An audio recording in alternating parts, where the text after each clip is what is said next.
Gloire à Dieu, que le Seigneur puisse vous bénir et de la part de Dieu, précieux serviteurs de Dieu, servants de Dieu, enfants de Dieu, filles de Dieu, fils de Dieu.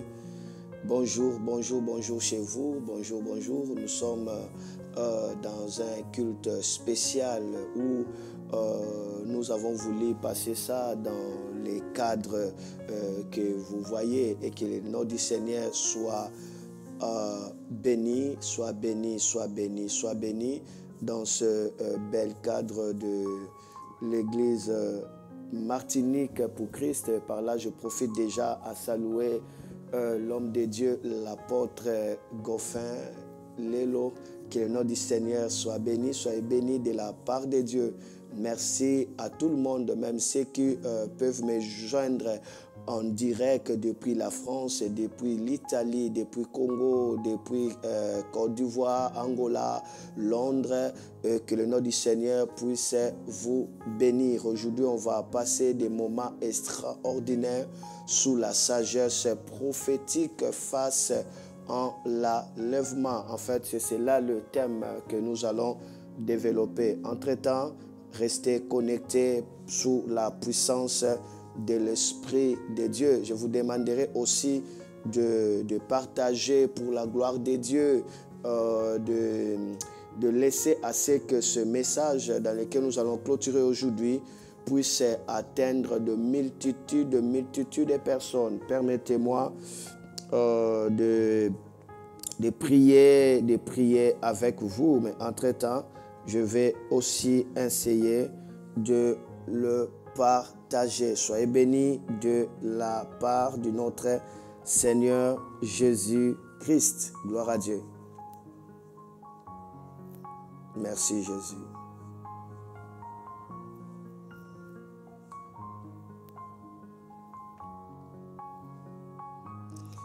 Est-ce que le son est bon? Est-ce que la lumière, ça va? Si c'est ça va, bénissez le Seigneur pour tout ce qu'il est en train de faire au milieu de nous. Gloire à Dieu.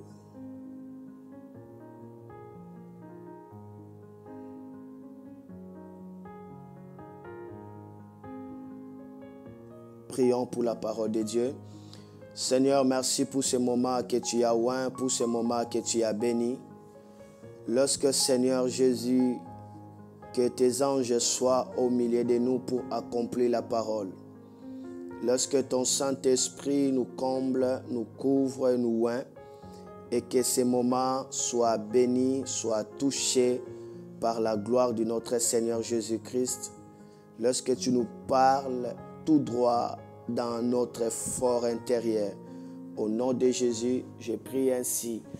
Amen, amen, amen, amen, amen. Soyez bénis encore de la part de notre Seigneur Jésus-Christ de Nazareth. Gloire à Dieu. Alors, le thème que nous allons développer aujourd'hui, ce thème-là s'intitule Sagesse prophétique face à l'enlèvement de l'Église. Je répète, sagesse prophétique face à l'enlèvement de l'Église du Seigneur. Donc nous allons voir la sagesse prophétique. Nous allons voir des conseils prophétiques concernant l'enlèvement du Seigneur Jésus-Christ. Gloire à Dieu et que le nom du Seigneur soit béni, soit béni, soit béni, soit béni encore et encore. Vous savez, nous avons développé durant presque 2 semaines sur des signes du temps de la fin. Je ne serai pas en train de clôturer tout cela, mais je crois que le peu de signes que nous avons vus, cela nous donne une lumière claire à ce qui concerne le temps de la fin, et il y aura des moments de l'impactation aujourd'hui après ce temps de partage, de communication de la sagesse, pour que nous soyons équipés, envie d'être prêts au retour de notre Seigneur Jésus-Christ et aussi d'être qualifiés à recevoir des couronnes. Est-ce que nous pouvons ouvrir nos Bibles ensemble pour déjà commencer le message? Alors, je rappelle, il s'agit de sagesse prophétique face à l'enlèvement de l'Église. Ok, regardez la première portion de l'Écriture.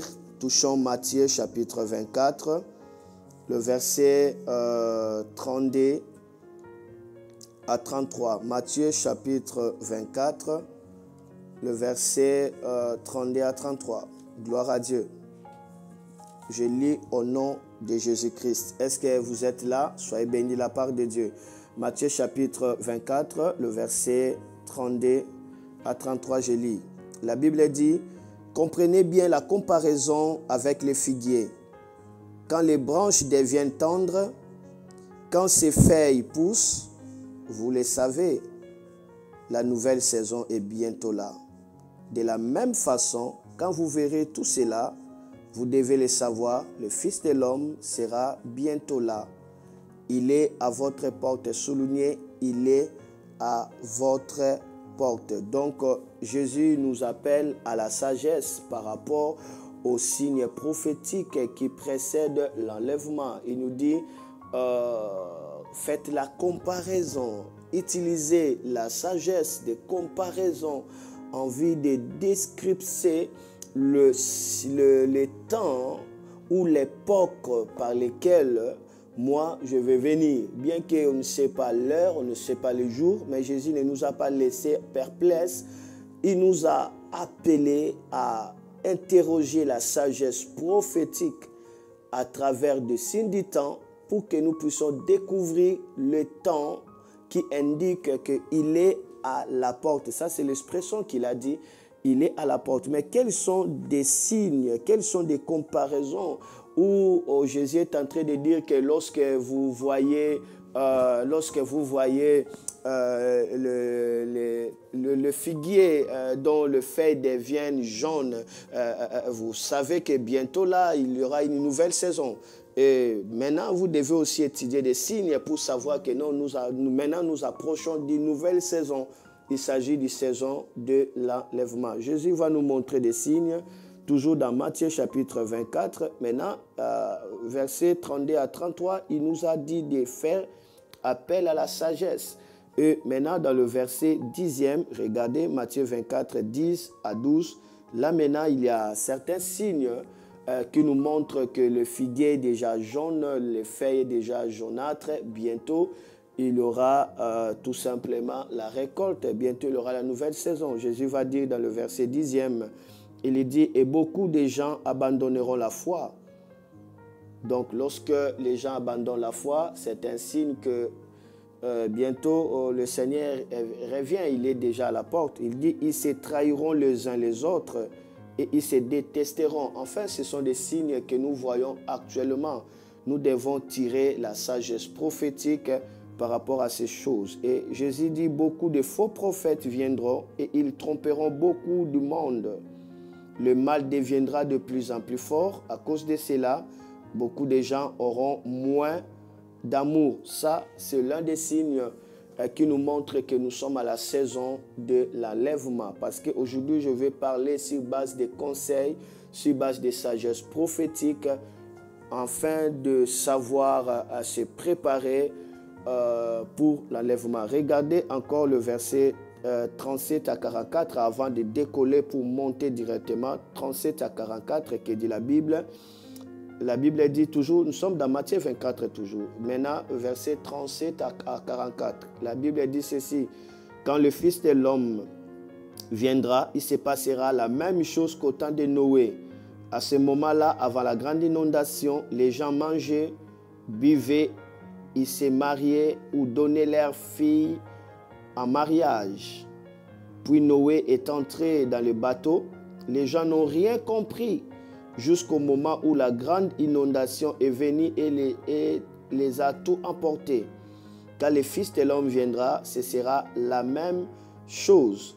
Alors deux hommes seront dans leur champ, on prendra l'un et on laissera l'autre. Voilà l'expression prendre l'un et laisser l'autre, il s'agit de l'enlèvement. Donc Jésus est en train de dire que de même l'inondation avait s'y pris les gens de l'époque de Noé et l'enlèvement aussi va s'y prendre. Les gens ne se rendront pas compte qu'il y a l'enlèvement, mais après ils vont pleurer parce que le diable va venir. Il y aura des disparitions des gens. Jésus nous appelle aussi à tirer la sagesse par rapport aux choses qui s'est passées au temps de Noé. Jésus a simplifié des choses. Il a parlé de la nourriture, il a parlé du mariage, il a parlé des vies d'ambiance. Alors, ce sont des choses que nous l'expérimentons. Jésus dit, alors des hommes seront dans leur champ. On prendra l'un et on laissera l'autre. Des femmes travailleront à écraser du grain. On prendra l'une et on laissera l'autre. Jésus utilise le champ, utilise des grains parce qu'à leur époque, leur activité principale, c'était en fait l'agriculture. C'est pourquoi on parlait beaucoup plus sur la moisson, sur la sémaille, tout ça pour expliquer la sagesse du royaume. Donc aujourd'hui, on peut dire que quelqu'un dans le travail, l'autre est parti, quelqu'un à l'école, quelqu'un, peu importe l'endroit. Donc on prend l'autre et on laisse l'autre. Donc, dans l'enlèvement, cela veut dire tout simplement, on ne serait pas enlevé par nous-mêmes. Non, il y a une force qui viendra pour nous tirer. Ok, gloire à Dieu. Alors, continuons. Jésus dit, restez donc éveillés. Vous ne savez pas quel jour votre Seigneur viendra. Comprenez ceci, le maître de la maison ne sait pas à quelle heure de la nuit le voleur va venir. Sinon, il resterait éveillé et il ne laisserait pas le voleur entrer chez lui. Alors, 44e verset, c'est pourquoi vous aussi soyez prêts. En effet, le Fils de l'homme viendra, mais vous ne savez pas à quel moment. Ok, vous ne savez pas à quel moment où le Fils de l'homme va venir. C'est la raison pour laquelle vous devez faire quoi? Vous devez être prêts parce que le Fils de l'homme viendra au moment où vous n'y penserez même pas. Alors, c'est la raison pour laquelle nous devons examiner des signes du temps de la fin par rapport à la sagesse de Dieu. Soyez bénis de la part de Dieu. Toi qui es en train de me suivre, soyez bénis, ministre de Dieu, homme de Dieu, soyez bénis et restez sous l'onction de la sagesse divine qui nous amène à se préparer face à l'enlèvement de l'Église. Que le nom du Seigneur soit glorifié, glorifié, glorifié, encore. Alors, rapidement, comment opère cette sagesse? Comment nous devons entrer dans la sagesse prophétique face à l'enlèvement? Oui, Jésus nous a donné cette sagesse. Alors, premièrement, pour se préparer à l'enlèvement, il faut premièrement examiner les signes du temps de la fin pour réajuster votre vigilance spirituelle. Je répète, examiner les signes du temps de la fin pour faire quoi? Pour réajuster votre vigilance spirituelle. Est-ce que nous sommes là? Est-ce que nous sommes là? Est-ce que nous sommes là? Soyez bénis de la part de notre Seigneur Jésus-Christ le merveilleux. Donc, nous sommes appelés à examiner. Ici, il s'agit de la sagesse ici. Examiner les signes du temps de la fin pour réajuster notre vigilance spirituelle. C'est la sagesse prophétique qui va nous permettre d'être vigilants, d'être prêts pour l'enlèvement. Nous avons besoin de cette sagesse. C'est la raison pour laquelle Jésus lui-même nous parle dans Matthieu 25, il nous parle des vierges, mais 5 étaient sages et 5 autres étaient folles. Donc les sages ont été vigilantes, les sages ont préparé leurs lampes et le mari entra et elles étaient plutôt dans la fête des noces, le signe de l'enlèvement, le signe glorieux, le signe de gloire. Qu'est-ce qui a fait qu'elle soit prête, qu'elle soit vigilante et qu'elle puisse vivre l'enlèvement? C'était la sagesse prophétique. Mais par contre, d'autres étaient des vierges, mais elles négligeaient la sagesse prophétique face à la prophétie concernant l'enlèvement. Et comme conséquence, Jésus dit, la porte était fermée et elle pleurait, elle graissait les dents parce que la porte était fermée. Donc, on a besoin de la sagesse prophétique. C'est très, très important pour que nous puissions vivre l'enlèvement. Ne soyez pas folles, soyez sages. Et ce qui a fait que le sage soit sage aux yeux de Jésus, c'était leur capacité à entretenir l'huile et à garder l'huile dans la lampe. C'est le Saint-Esprit qui nous rend sages. C'est le Saint-Esprit qui active notre vigilance. C'est le Saint-Esprit qui nous amène à naviguer dans la fréquence de vigilance, dans la fréquence dans laquelle on examine des signes. On ne laisse pas des choses passer comme ça. On essaye d'examiner des signes par rapport à notre temps. Est-ce que quelqu'un m'a-t-il compris? Et parmi des signes sur lesquels nous sommes appelés à examiner, il y a certains caractères très importants que la parole de Dieu nous montre dans le livre de Timothée, chapitre 4, le verset 3 à 4. Ok, nous sommes dans l'enseignement. Je crois que s'il y a des questions, je pourrais répondre, mais alors vous pouvez l'écrire et puis je pourrai vous répondre. Regardez avec moi 2 Timothée, chapitre 4, le verset 3 à 4. Regardez 2 Timothée, chapitre 4, le verset 3 à 4. Je lis.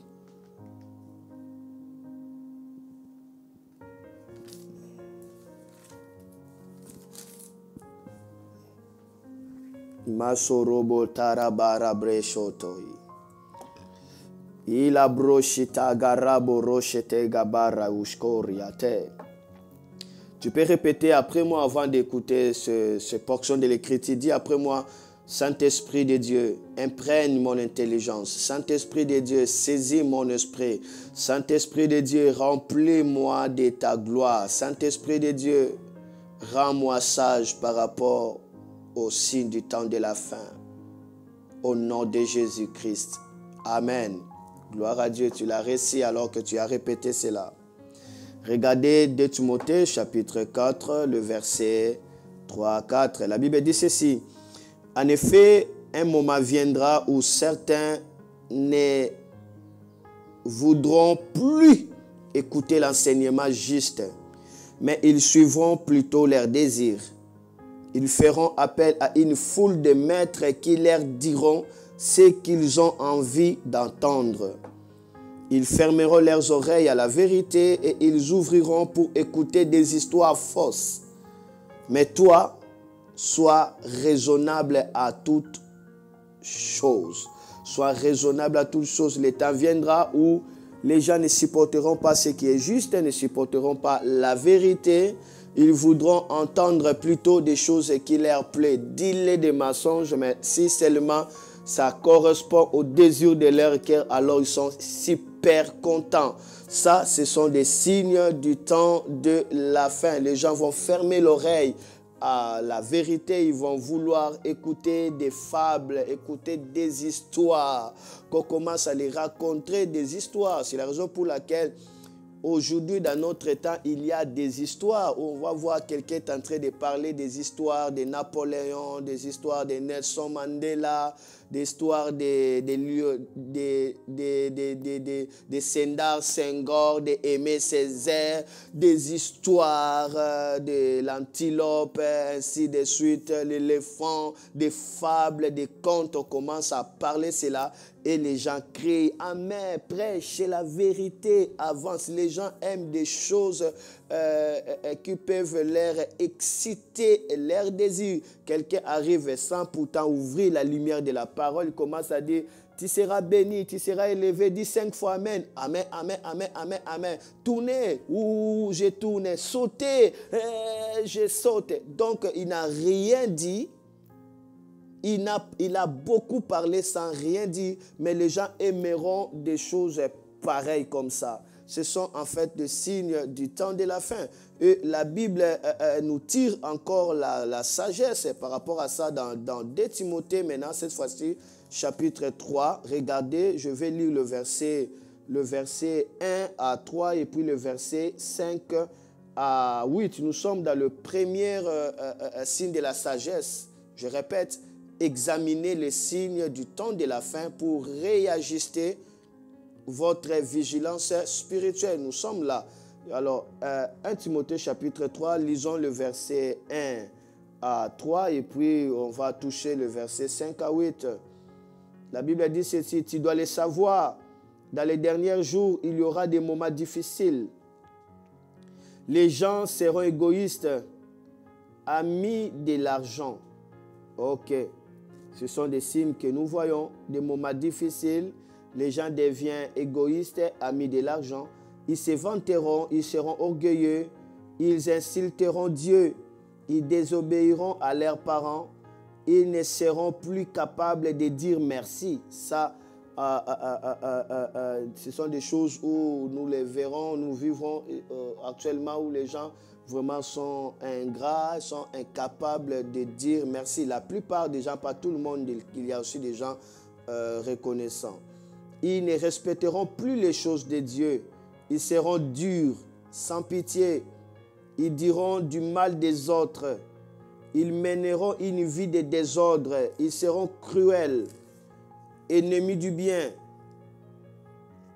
Voilà, là c'est le signe. Touchons maintenant le verset 5 à 8. Ils feront semblant d'être fidèles à Dieu, mais en réalité, ils rejetteront la puissance de la foi. Tourne le dos à ces gens-là. Certains d'entre eux ont l'habitude d'aller dans les maisons et ils prennent dans l'air piège des femmes faibles, chargées de péchés, qui n'ont pas une foi solide. Ces femmes sont entraînées par toutes sortes de désirs. Elles sont toujours en train d'apprendre, mais elles ne peuvent jamais arriver à connaître la vérité. Autrefois, Janès et Jambres étaient contre Moïse. Alors voilà, en fait, je fais un peu une longue lecture vis-à-vis de ces signes du temps de la fin dans lesquels nous sommes appelés à avoir la sagesse prophétique d'examiner ces signes. Pour faire quoi? Pour avoir peur? Non. Pour être déprimé? Non. Pour être angoissé? Non. Mais justement pour réajuster votre vigilance spirituelle, parce que c'est la vigilance spirituelle qui fera en sorte que vous soyez qualifiés à être enlevés. Là, je parle par rapport à ceux qui ont déjà reçu le Seigneur Jésus comme étant leur Seigneur et Sauveur. Regardez le deuxième signe rapidement dans cette sagesse prophétique face à l'enlèvement. Deuxième signe, pour manifester cette sagesse, il faut être éveillé et être prêt. Être éveillé et être prêt, cela est très, très, très important. On a besoin d'être éveillé et être prêt. Parce que si on est vigilant, on ne serait pas distrait. Si on est prêt, on ne serait pas aussi distrait. Parce que la préparation précédera la manifestation. si vous êtes éveillé, si vous êtes prêt par rapport à l'enlèvement, alors vous ne raterez pas cet enlèvement. Ceci est important. Le Seigneur Jésus va nous donner la sagesse prophétique pour embrasser l'enlèvement, pour être parmi des gens qui vont décoller dans l'enlèvement. Nous les trouvons dans Matthieu, chapitre 24, le verset 42 à 44. Aujourd'hui, permettez-moi, nous allons vraiment beaucoup lire, parce qu'en lisant, il y a la sagesse de Dieu qui nous éclaire, qui nous ouvre. Je rappelle, Matthieu chapitre 24, le verset 42 à 44. Ici, je parle d'être éveillé et prêt. On doit être éveillé et prêt. Il ne faut pas dormir dans la distraction. Il ne faut pas être emporté dans la distraction. Veillez, soyez prêts. C'est important. C'est la sagesse prophétique pour l'enlèvement. Car ce sont des sages qui seront enlevés. Si tu échoues à la sagesse, si tu rates la sagesse, directement tu ne seras pas enlevé. Et cette sagesse, c'est ça par rapport aux signes que je suis en train de vous dire. Éveillez et être prêt. Regardez Matthieu 24, 42 à 44. Oh, que le Seigneur vous bénisse beaucoup. Et vraiment, merci pour Widi dans le technique. Je vois aussi Samuel est là dans le technique. Ok, et ça fait du bien.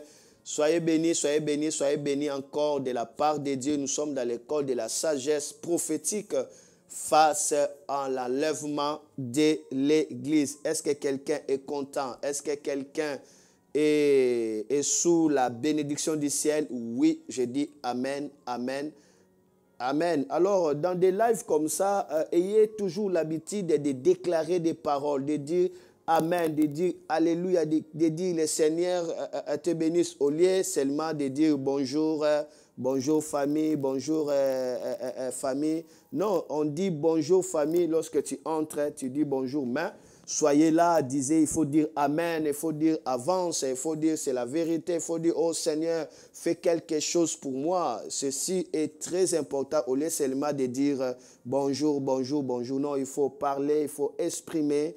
Ça serait très, très, très, très important. Alors, regardez Matthieu chapitre 24, le verset 42 à 44. Jésus nous parle quelque chose là de vigilance.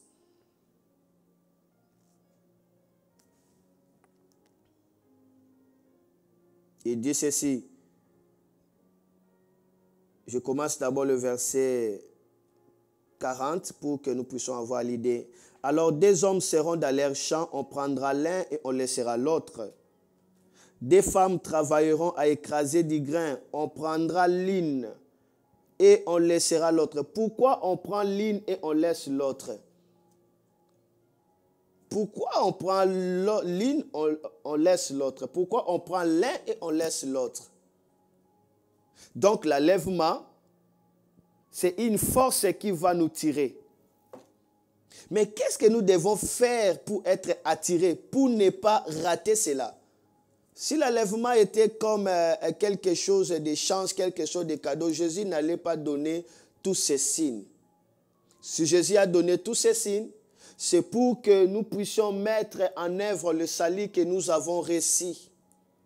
Nous le mettons en œuvre à travers la fréquence de la sagesse divine face à la préparation. Alors nous mettons en œuvre le salut que nous avons reçu. C'est la raison pour laquelle l'apôtre Paul dit « Travaillez dans votre salut. Travaillez pour votre salut. » Cela ne veut pas dire que c'est sacrifié pour ton salut. Cela ne veut pas dire que tu dois encore mourir pour ton salut. Cela ne veut pas dire que tu entreras dans la chair au salut. Non. Mais tu dois laisser le salut travailler à toi. Tu ne dois pas être paresseux, paresseuse. Mais tu dois t'engager dans la fréquence de la sagesse divine. Alors là, tu es en train de travailler pour ton salut. Voilà pourquoi la Bible dit, ne dormez pas comme tout le monde. Ne dormez pas, ne soyez pas distraits. Est-ce que quelqu'un m'attend? Alors, continuez la lecture, nous sommes là. Des femmes travailleront à écraser du grain. On prendra l'une, on laissera l'autre. Maintenant, Jésus nous donne la sagesse. 42, c'est là où nous sommes.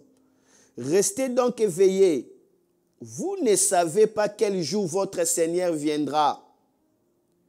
Comprenez ceci. Le maître de maison ne sait pas à quelle heure de la nuit le voleur va venir. Sinon, il y resterait éveillé et il ne laisserait pas le voleur entrer chez lui. C'est pourquoi vous aussi, soyez prêts. En effet, le Fils de l'homme viendra, mais vous ne savez pas à quel moment. Donc, ceux qui ne sont pas prêts vont rater cet enlèvement. Ceux qui ne sont pas prêts vont rater cet enlèvement. Ceux qui ont mis l'air sali dans les tiroirs, ils vont rater cet enlèvement. Ceux qui restent à la maison, oh, que j'ai déjà donné ma vie au Seigneur Jésus et puis c'est fini. Mais non. Nous devons être prêts, nous devons veiller. Ceci est très important. La vigilance prophétique. Être prêt, être apte, être dans l'attente. Cela activera ta manière de se préparer. Parce que l'épouse se prépare au mariage. Il faut se préparer. Il faut la sagesse de la préparation. Nous voyons Esther. Elle s'est préparée pendant une année.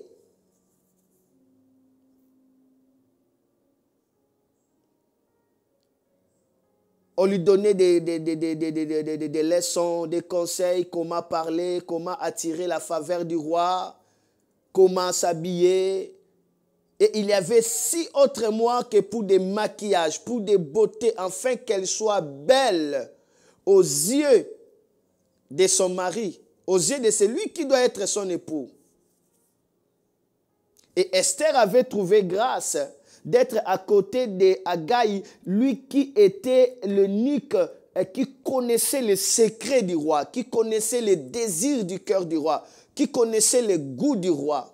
Mais toutes d'autres filles étaient aussi des vierges. Mais leur préparation n'était pas conforme. Elles se préparaient de leur manière. Ils prenaient des beautés en désordre comme ça. Mais Esther, à côté du beauté, elle a travaillé le cœur pour plaire au roi. C'était une année. Imaginez, Jésus-Christ va dire, je suis venu vous annoncer une année de grâce. Il n'y a quoi? Seulement une année. La grâce ne dure que une année, pas 2 ans. Une année seulement. Tout ce que nous vivons, nous sommes que dans une année pour nous préparer, pour nous rendre belles. C'est ceux qui se rendront belles devant lui. Là, ce sont ceux qui seront enlevés. Ma soeur, mon frère, préparez-vous. Quittez l'enfantillage. Quittez la distraction. Soyez éveillés. Activez la sagesse. Écoutez, vous savez, la parole de Dieu a des choses. La Bible a des choses.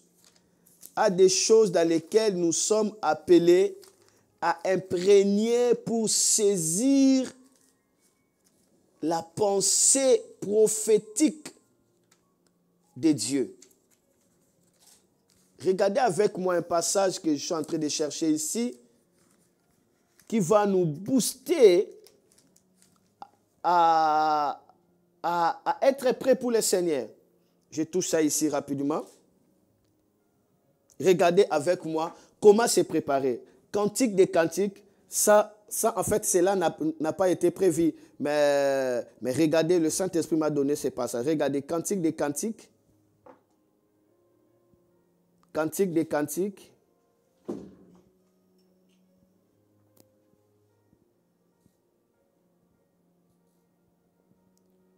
Cantique des cantiques, chapitre 8, verset 8. Écoutez. Écoutez, parce que Cantique des cantiques, c'est les livres par lesquels la fiancée se prépare pour plaire à l'épouse.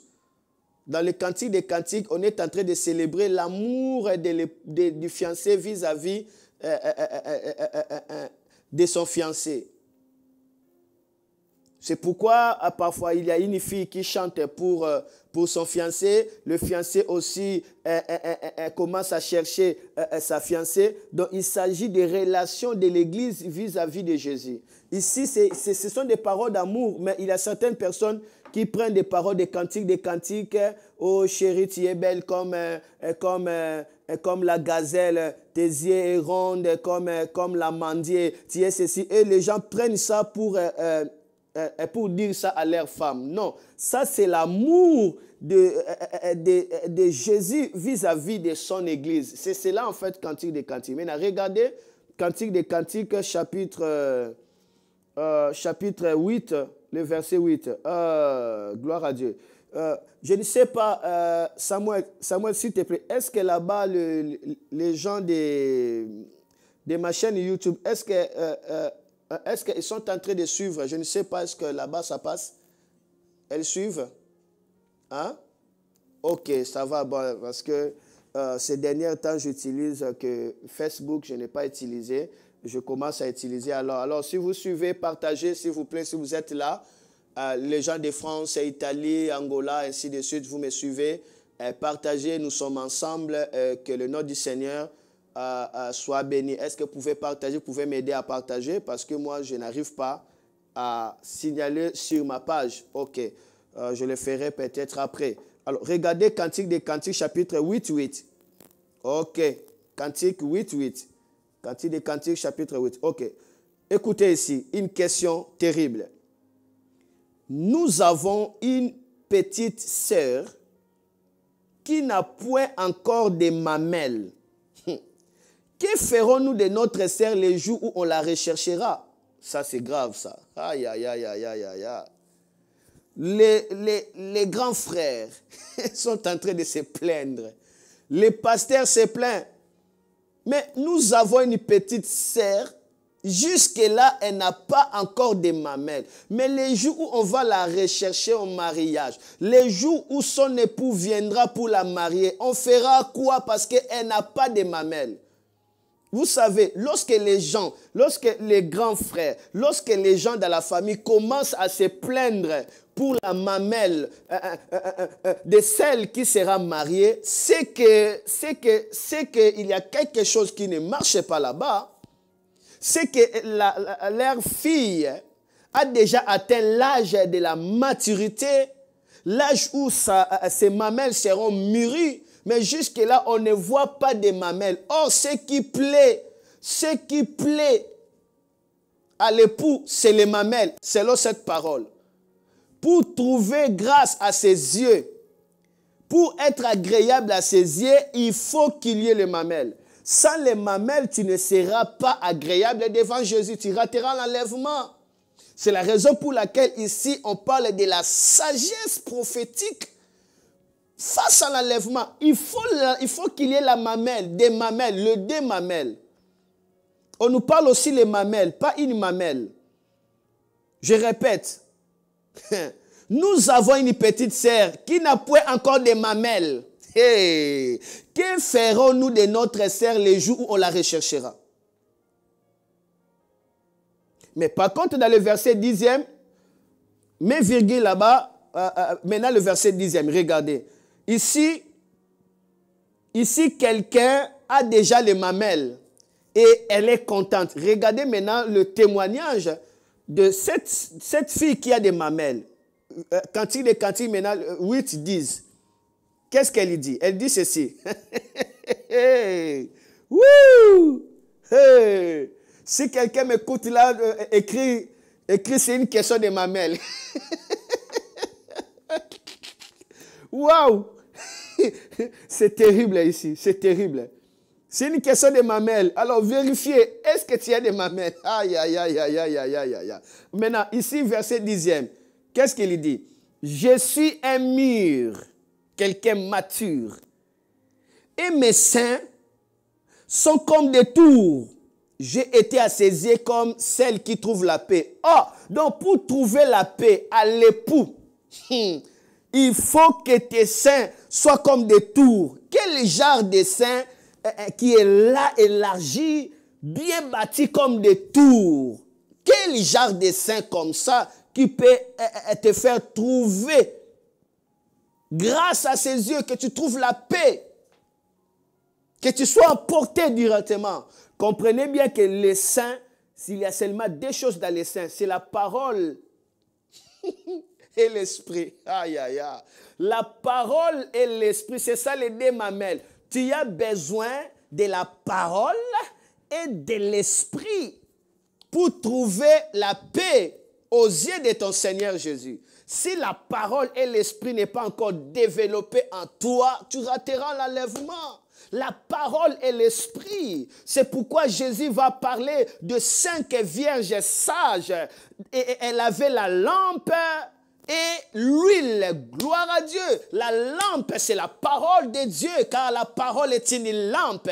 Et l'huile, c'est l'image de l'esprit de Dieu.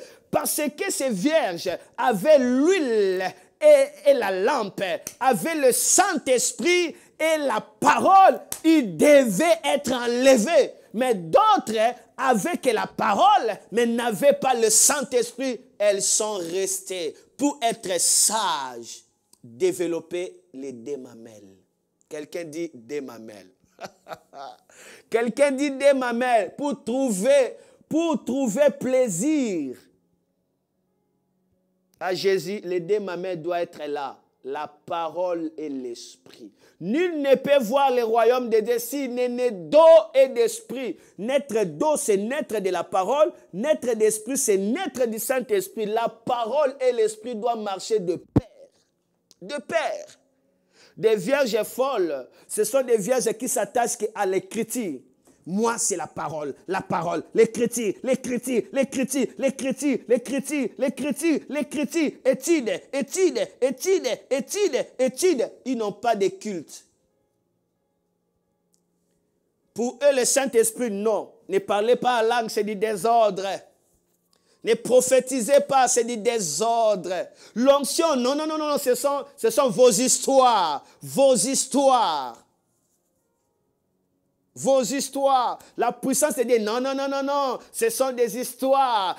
Seulement la parole. La parole. Oh, tu es vierge folle. Tu es folle. C'est une église folle.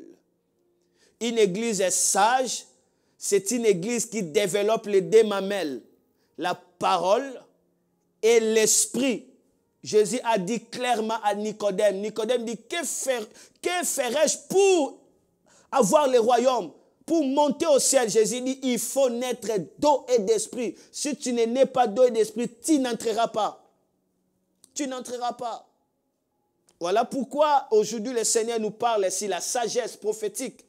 Face à l'enlèvement, cette sagesse nous arrive par la parole et l'esprit. Soyez vigilants. Soyez vigilants. C'est la raison pour laquelle il y avait une année pour Esther, 6 mois pour des beautés, pour de l'huile. Et 6 mois étaient pour des conseils, voir comment ce que les rois aiment. Cela est important.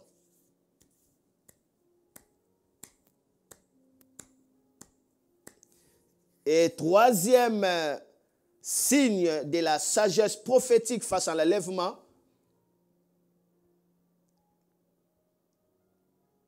il faut retenir que l'imprudence, la négligence conduit à rater l'enlèvement et à graisser les dents. L'imprudence, la négligence conduisent à rater l'enlèvement et à graisser les dents. Si on échappe à la prudence,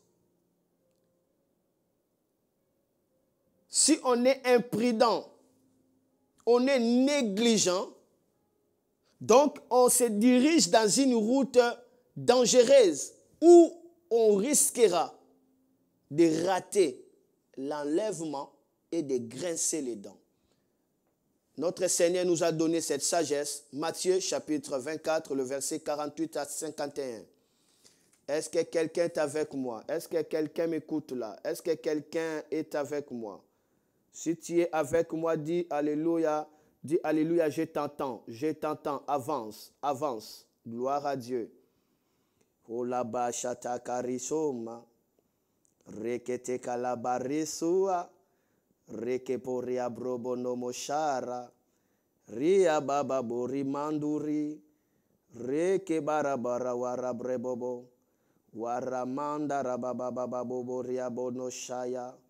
Eye karia babo. Warababa bobo arabremendereba. Orabasara bababo. Korababa bobo sha. Inderada koria mama. Oreboria babo boroshike. Shabara takarato. Sandaraba bobo bobo. Poyeke shika. Loriantalagara torobiberia kiria kuria maroto. Robondo shabakara taragaria toria brekese.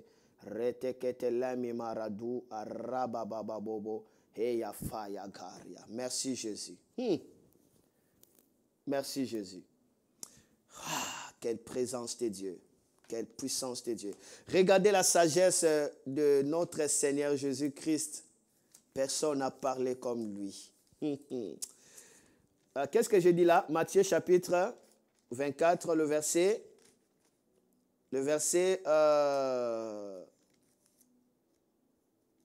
48 à 51. 48 à 51. Ok.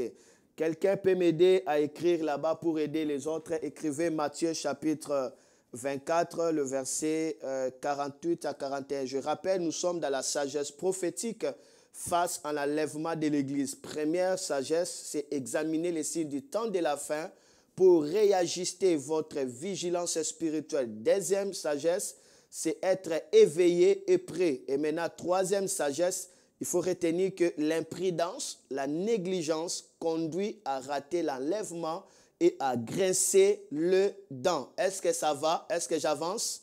Est-ce que ça va? Ok. Les gens de France, ça va? Ça va là-bas? Ok, soyez bien de la part de Dieu. Merci. Alors, continuons. Nous sommes là. Nous sommes là. Merci aussi de partager de partout. Les amis de Martinique pour Christ, partagez cela à vos amis de partout. Partager cela permet à beaucoup de gens d'être touchés à travers ce message. Ok. Regardez Matthieu 24, 48 à 51. Je lis au nom de Jésus-Christ. Là, c'est Jésus qui dit. Mais supposons ceci. Le serviteur est mauvais. Il s'est dit, mon maître ne vient pas vite. Voilà.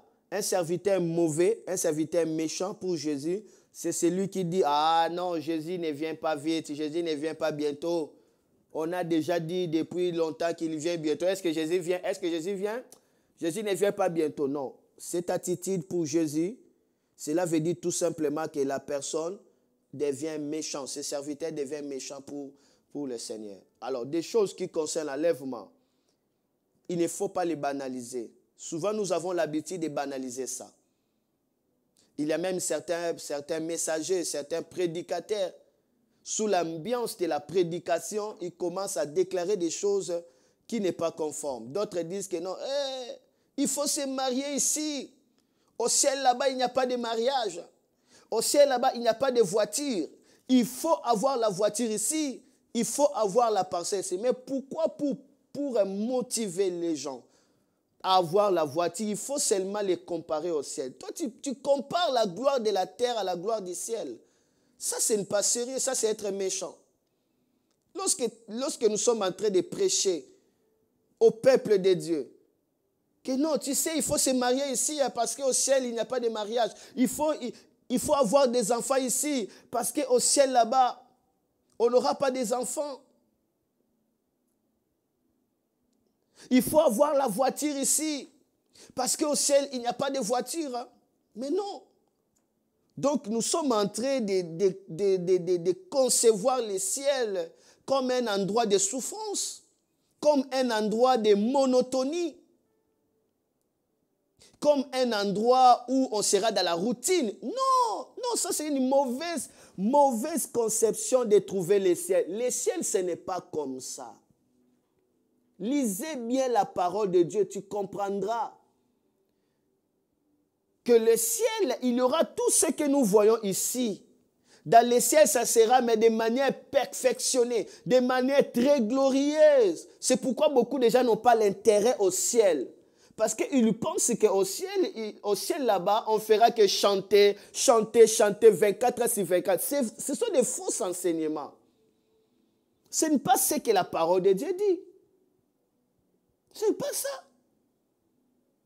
Jésus est en train de parler du ciel. Il dit à ceux qui avaient 5 talents, il a multiplié. Et cela est devenu 10 talents. Jésus dit, tu as été fidèle dans peu de choses. Je te donne maintenant le gouvernement des 10 villes. Jésus parle des villes. C'est-à-dire quelqu'un, à cause de ce qu'il a fait pour le Seigneur, il devient le gouverneur des 10 villes. Quelle dimension de gloire! Ce ne sont pas des blagues.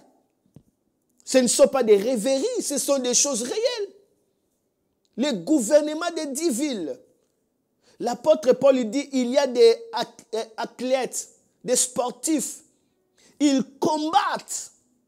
Ils se traitent durement pour avoir une couronne. Mais moi, je travaille pour une couronne qui ne va pas se corrompre. Une couronne incorruptible. Il y aura des couronnes.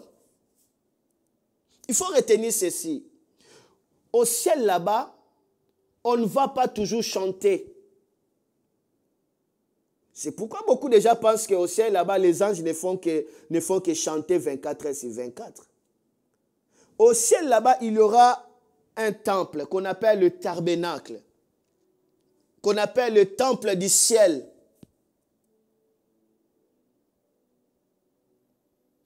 C'est la raison pour laquelle Dieu avait dit à Moïse de dessiner ce qu'il avait vu au ciel. Au ciel, il y a un temple. Et pourquoi les temples? Là, c'est le moment où ils viennent pour faire quoi? Pour faire les cultes. C'est le moment où ils font des cultes. Mais il y aura beaucoup d'activités. Il y aura beaucoup de cités. Il y aura beaucoup de grades, beaucoup d'occupations, beaucoup de fonctions. Il y aura la gloire. Il y aura l'honneur. Il y aura le respect. Il y aura beaucoup de choses merveilleuses. On nous parle même de fleuves de la vie. On nous parle même des fruits de la vie. Où plus tu manges, plus tu deviens de plus en plus glorieux. On nous parle de tout ça. Mais une chose, ce que nous faisons pour le Seigneur, nous allons l'expérimenter pas au ciel. Au ciel, ça serait comme l'avant-goût. Mais on va l'expérimenter après la tribulation, à la descente sur la terre, dans le règne des milléniums. C'est là où chacun aura sa part selon ce qu'il avait travaillé pour le Seigneur. Comment est-ce que ça se passe? Ok, laisse-moi d'abord parler de cela parce que beaucoup de gens sont en train de s'embriller. C'est pourquoi ils peuvent comparer le Peugeot, le Mercedes avec le ciel. Mais non, mais non. Ça se passera comment?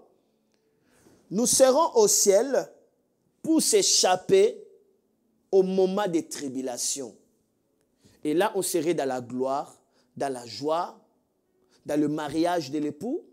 Tout sera bien. On serait dans la famille, tout ça. Mais dès que ce moment finira, après la guerre d'Armageddon, d'ailleurs, cette guerre-là, je vous rappelle, ce sont des chrétiens qui vont combattre avec l'armée des anges, avec Jésus. Les saints qui étaient montés descendra équipés d'une armée sophistiquée avec le Seigneur Jésus. Et nous allons combattre les nations de la terre qui vont se liguer contre Israël parce que c'est Israël qui ne va pas se soumettre à l'Antichrist. Toutes les nations vont former ce qu'on appelle nouvel ordre mondial. où la bête va régner avec les 666. Mais pour Israël, non, les Juifs vont refuser. Maintenant, tellement la guerre sera forte, l'Israël ne saura pas. L'Israël fera secours. Alors Dieu ne viendra pas, Jésus ne viendra pas sans qu'il y ait d'abord la préparation. Il faut que les chemins soient préparés pour que Jésus arrive. Avant que Jésus arrive, les prophètes ont préparé les chemins et puis Jean-Baptiste a préparé les chemins. Il faut qu'il y ait toujours l'esprit d'Élie. C'est pourquoi Élie viendra pour préparer les chemins de Jésus. C'est à cela que la Bible parle, la deuxième, le retour de Jésus. C'est cela. Ce n'est pas l'enlèvement, mais le retour. Il retournera en Israël. Où la Bible dit, tout œil le verra, même ceux qui l'ont percé. Qui ont percé Jésus? Ce sont des Romains, ce sont des Juifs. Est-ce que ça passe? La connexion, ça commence à poser problème ici.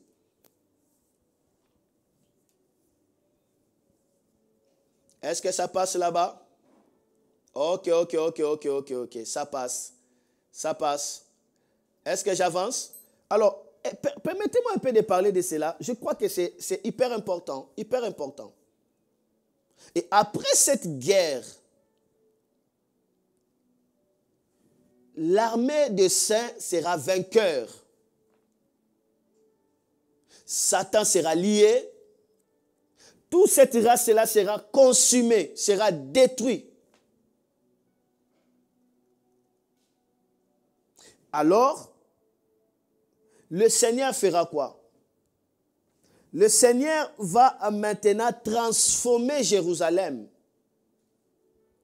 Ça sera tellement belle, tellement beau. Et Jésus fera que cette montagne de Sion devient la plus haute montagne sur laquelle toutes les nations de la terre verront le sommet de cette montagne. C'est là où Jésus va bâtir son quartier général. Et là, il y aura maintenant un autre temple, le 4e temple. Et dans ce temple-là, ça sera construit. C'est là où le Seigneur Jésus-Christ sera maintenant proclamé roi dans ce temple-là. C'est à cela que la Bible dit, porte et levez les lintons, que le roi de gloire fasse son entrée. C'est à cela. Lorsque ce temple-là sera fini, le roi de gloire entrera et on verra la beauté de cette gloire. Et maintenant, ceux qui avaient des couronnes, Jésus va leur donner des fonctions, des titres à régner pendant 1000 ans sur la terre. D'autres seront gouverneurs peut-être de l'États-Unis, d'autres gouverneurs de la France, d'autres gouverneurs des 10 villes, ainsi de suite. Et ils vont régner vraiment comme on règne sur la terre, pendant ce règne-là de 1000 ans. Mais des saints qui n'avaient pas à travailler pour le Seigneur, ils resteront des serviteurs. Ils resteront des serviteurs pour toujours. Ils vont servir qui? Ils vont servir ceux qui avaient travaillé pour le Seigneur. Et ça sera des gloires, ça sera des rayonnements réels, pas spirituels, réels. Réels. Mais il y aura aussi une autre partie des disciples qui seront dans la capitale de la terre qui sera Jérusalem. Nouvelle Jérusalem. Ça ne sera pas n'importe qui seront là. Ce sont ceux qui avaient vraiment payé les prix. Alors ils seront à côté du roi. Et d'autres vont être des gouverneurs de d'autres pays par-ci, par-là. Ça serait le règne des milléniums, le règne de gloire des saints. Le règne de prestige des saints.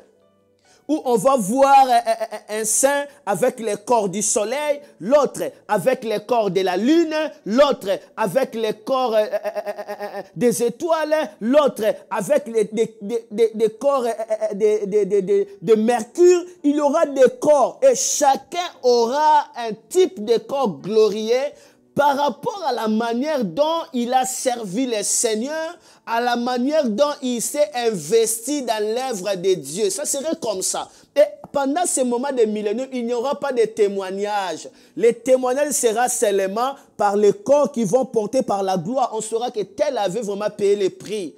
Tel avait payé les prix. Ça serait comme ça. Ça serait comme ça.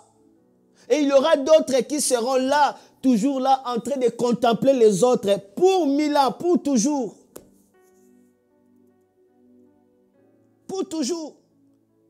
Et maintenant, il y aura un principe parce que Jésus sera roi de la terre. Où la Bible dit il sera roi de la terre. C'est cela la prophétie qui se passera après les périodes de tribulation. Il sera roi de la terre. Et maintenant, à cette période-là, tous les rois qu'il va nommer dans d'autres pays de la terre, où il aura le règne de la paix, ils seront obligés d'aller à Jérusalem une fois par année pour apporter des offrandes, pour adorer le Seigneur au temple qui sera là en Jérusalem. C'est pourquoi la Bible dira dans Zacharie 14, si le peuple de la terre ne monte pas à Jérusalem pour adorer, la pluie ne tombera pas. C'est là la prophétie là.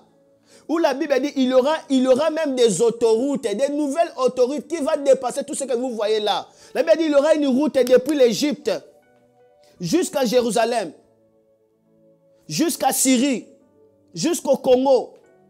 Il y aura des autoroutes qui vont relier toute la terre. Quel glorieux moment.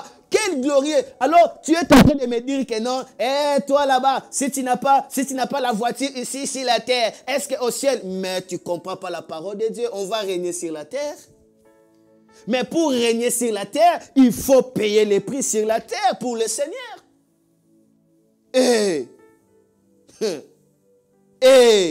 Si tu comprends des choses là, tu sauras que non, le ciel, ce n'est pas un passe-temps. Non, ce n'est pas un passe-temps.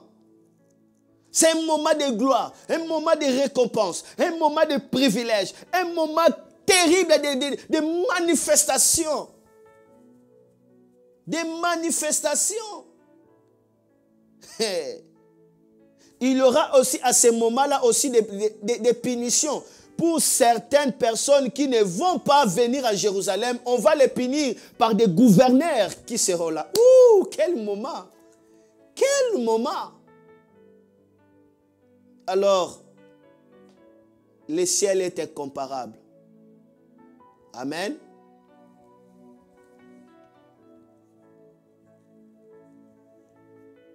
Lisons la parole de Dieu. Je dois clôturer parce que je vois que j'ai beaucoup parlé.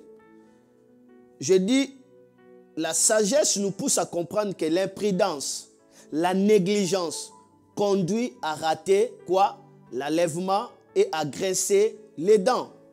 C'était Matthieu chapitre 24, 48 à 51. Je lis rapidement. Matthieu 24, 48 à 51. Je lis rapidement. Le Saint-Esprit nous a amenés là où il nous a amenés. Mais supposons ceci. Le serviteur est mauvais. Il s'est dit, mon maître ne vient pas vite. Et il se met à frapper ses camarades de travail. Il y mange et il y boit avec les ivrognes. Alors le maître va venir un jour où son serviteur ne l'attend pas. Et à une heure qu'il ne connaît pas, il chassera ses serviteurs.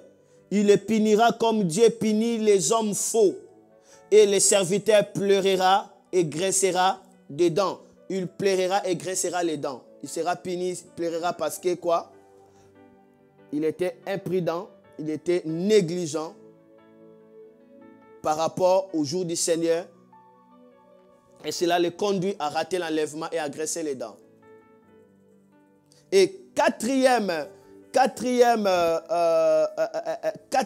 fréquence de la sagesse prophétique face à l'enlèvement, il faut retenir qu'il faut combattre le bon combat de la foi et vaincre.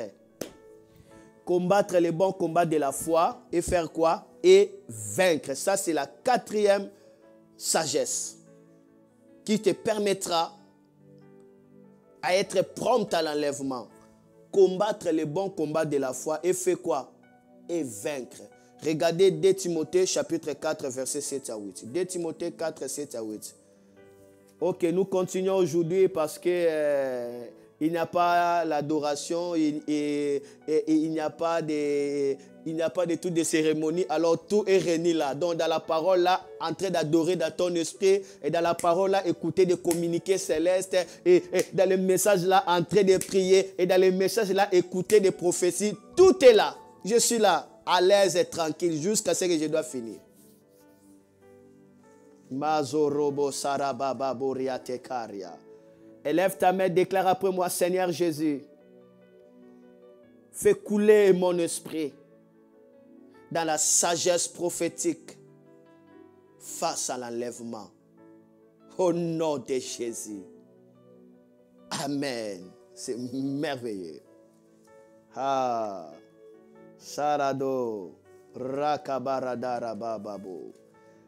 J'ai dit 2 Timothée chapitre 4, le verset 7 à 8. 2 Timothée chapitre 4, le verset 7 à 8. Merci. Je lis au nom de Jésus. Écoutez ce que l'apôtre Paul dit.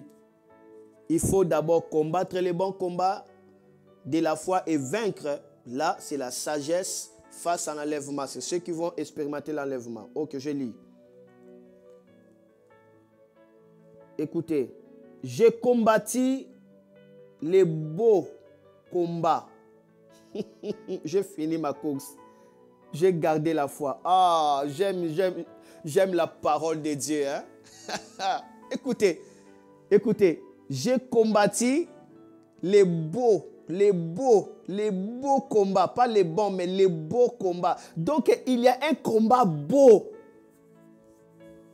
Kalos, un combat beau, un combat agréable, un combat favorable. Ma soeur, mon frère, combat les beaux combats. Ne perds pas ton énergie inutilement. Il y a des combats beaux. Lorsque tu combats ça, tu as des couronnes. Lorsque tu combats ça, tu as des récompenses éternelles. Lorsque tu combats ça, tu as des victoires extraordinaires. Lorsque tu combats ça, tu es en train de t'assurer ta place au ciel. Lorsque tu combats ça, tu es en train, alléluia, d'assurer l'étendue de ton règne. Ça commence à cracher tellement. J'ai envie de sauter et le micro va se bombarder ici. Ah là là là là là là. Il faut combattre les beaux. Est-ce que quelqu'un peut m'aider à écrire les beaux combats? Un combat beau. Un combat beau. Ne combat pas des vils combats. Ne combat pas des mauvais combats. La haine, les soucis, la rancune, les douleurs du passé, la vengeance. Ce sont des vils combats. Mais combat les beaux combats de la foi. Il faut que ton combat soit dans la foi. Les beaux combats. Il dit, j'ai combattu les beaux combats. J'ai fini ma course. J'ai gardé la foi. Et maintenant, le prix de la victoire m'attend. C'est la juste récompense que le Seigneur, le juste juge, va me donner le jour du jugement. Il me la donnera à moi, mais il la donnera aussi à tous ceux qui entendent avec amour le moment où il apparaîtra. Mais il la donnera aussi à tous ceux qui entendent avec amour le moment où il paraîtra. Est-ce que tu attends avec amour le jour de l'enlèvement? Parce que c'est le moment où il va apparaître dans les nuées. Est-ce que tu attends avec amour ces moments-là? C'est cela la sagesse. C'est cela la sagesse. Les beaux combats de la foi consistent à combattre par rapport au jour-là, au jour de gloire, au jour des récompenses, au jour des mariages avec Jésus-Christ, au jour des tribunaux de récompenses. Il faut attendre ça avec amour. Il faut attendre ça avec amour. Lorsqu'on vous dit que non, il faut se marier et parce qu'au ciel on ne se marie pas. Non, là tu n'attends pas ça avec amour. Tu ne comprends pas des choses. Est-ce que tu ne sais pas que lorsque nous allons descendre sur la terre, on va aussi se marier? Pendant le règne de 1000 ans, il y aura des enfants, ma soeur, mon frère. Il y aura des enfants. Dis les beaux combats. Il faut combattre les beaux combats de la foi et vaincre. Combattre ne finit pas, mais il faut vaincre. Jésus nous parle clairement. Il nous a tiré les oreilles. Lui-même, dans le livre d'Apocalypse, il nous a tiré les oreilles pour dire que non, ceux qui vont hériter, ceux qui vont expérimenter l'enlèvement, ce sont ceux qui ont vaincu. Si Jésus parle de vaincre, c'est qu'il y a une bataille. Alors nous sommes directement à l'Apocalypse. Ici, je vais seulement lire des versets et après je clôture. Donnez-moi 10 minutes pour clôturer si je ne déborde pas. Mais si au cas où je déborde, pas de problème. Mais je rappelle, il y aura un temps de service, d'impartation. Amen. Apocalypse chapitre 2, verset 7. Regardez. Ouvrons nos cœurs, ouvrons l'oreille spirituelle. Écoutez ces messages comme si le Seigneur lui-même te parlait directement. Lorsque j'avais lu ça, lorsque le Saint-Esprit m'a révélé ça, je pleurais. C'était tellement fort, c'était tellement glorieux, c'était tellement merveilleux. Alléluia. Je ne sais pas, est-ce que le son ça va? Le son ça va? Ok. Regardez avec moi.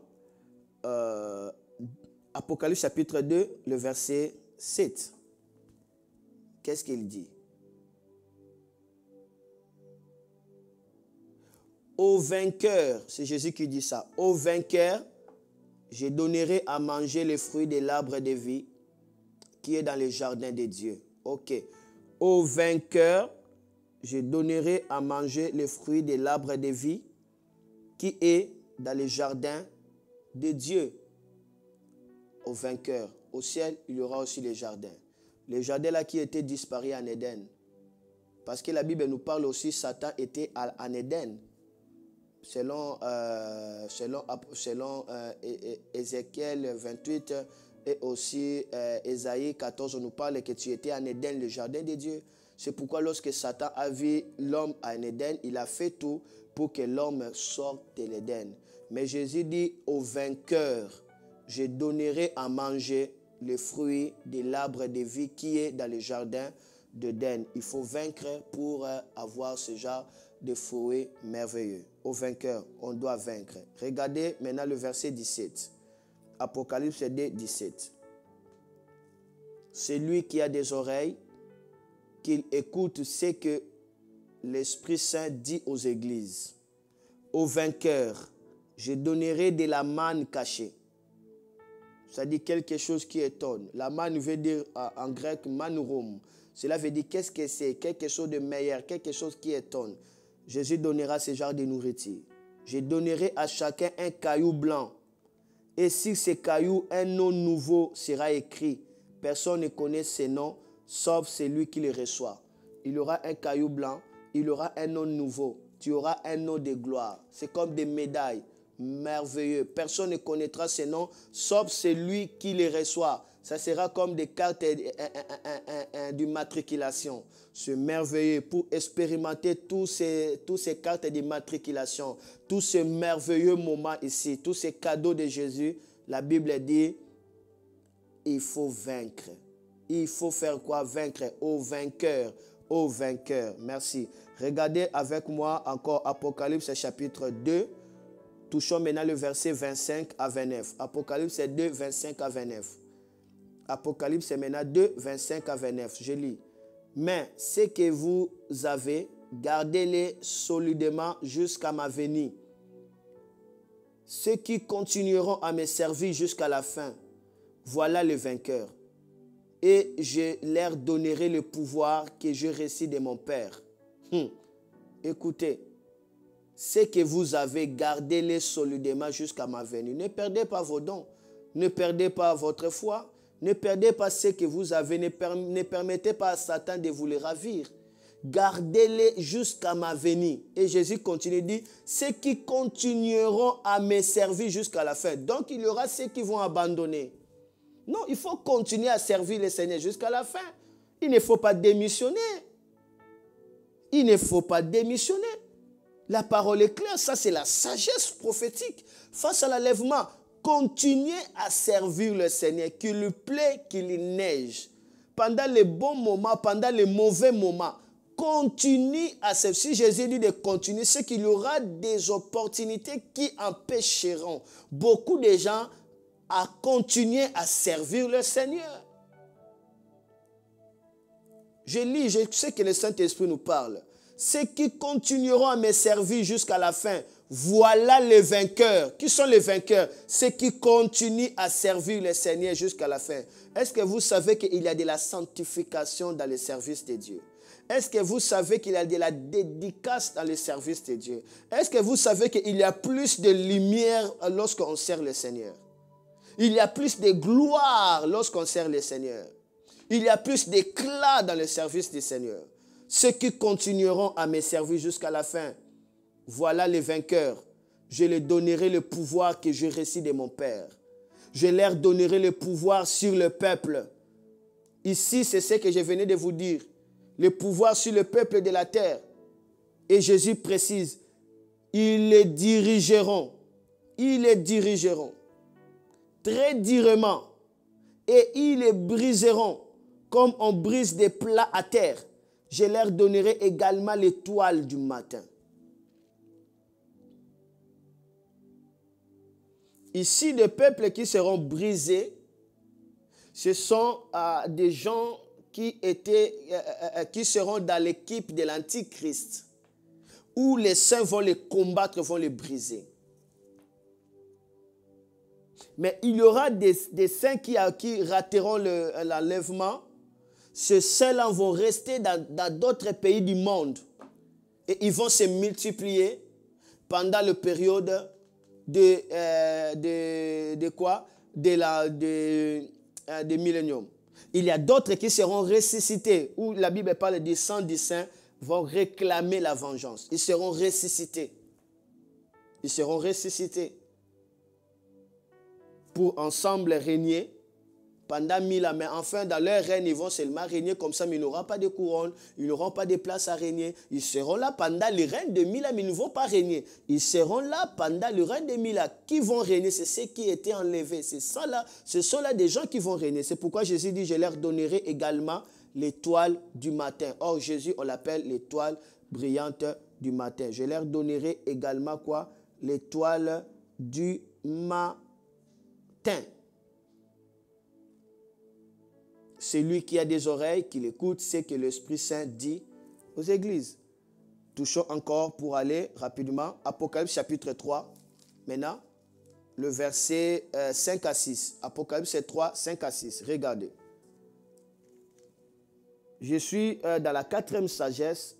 Combattre le beau combat de la foi et vaincre. Il y a des récompenses à cela. La sagesse prophétique face à l'enlèvement de l'Église, ça consiste à combattre le bon combat de la foi. Vaincre. Regardez Apocalypse 3, 5 à 6.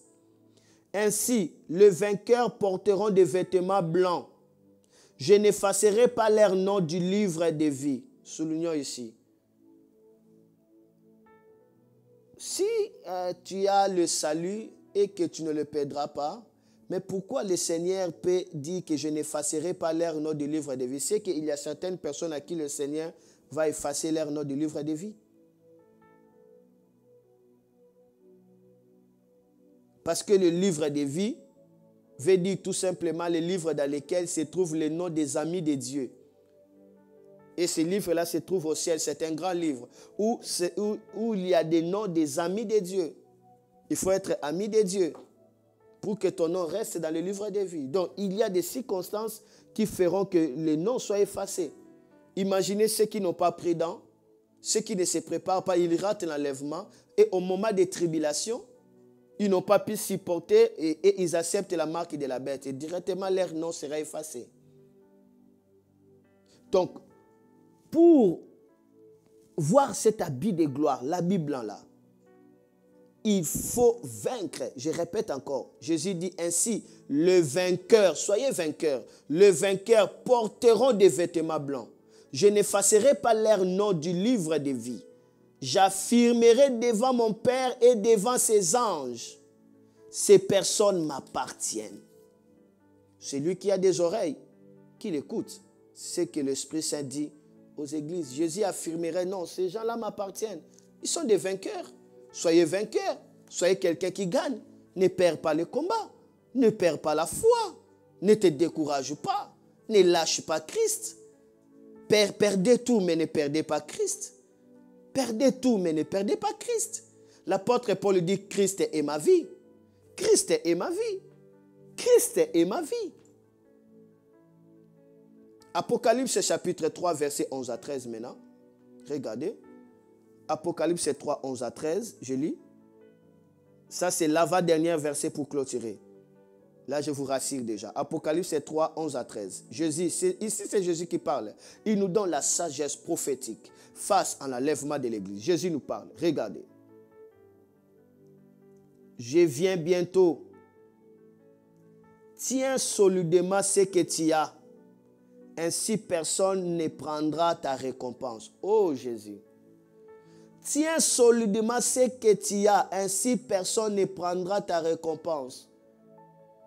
Si tu as servi le Seigneur et que dans le ciel là-bas, tu avais la récompense déjà. Un jour, le Seigneur a révélé qu'à chaque chrétien, il y a des anges qui lui sont attachés pour les aider. Voilà pourquoi Jésus dira, attention à ces petits. Ne leur faites pas du mal parce que leurs anges vous observent. Jésus appelait toujours ce qui lui appartient. Les gens humbles, les disciples, Jésus les appelait les petits. Jésus dit, attention à ces petits, ne leur faites pas du mal. Leurs anges les observent. Leurs anges. Tel que tu es là, le jour où tu as reçu Jésus, les pères t'avaient assigné des anges pour veiller sur toi. Il y a certaines personnes, à cause de leur mission, le Père renforce encore une délégation des anges. Moi, je sais, à chaque fois où j'atteins des missions dans le règne de l'Esprit, on m'augmente toujours des bataillons des anges. Les anges sont là pour servir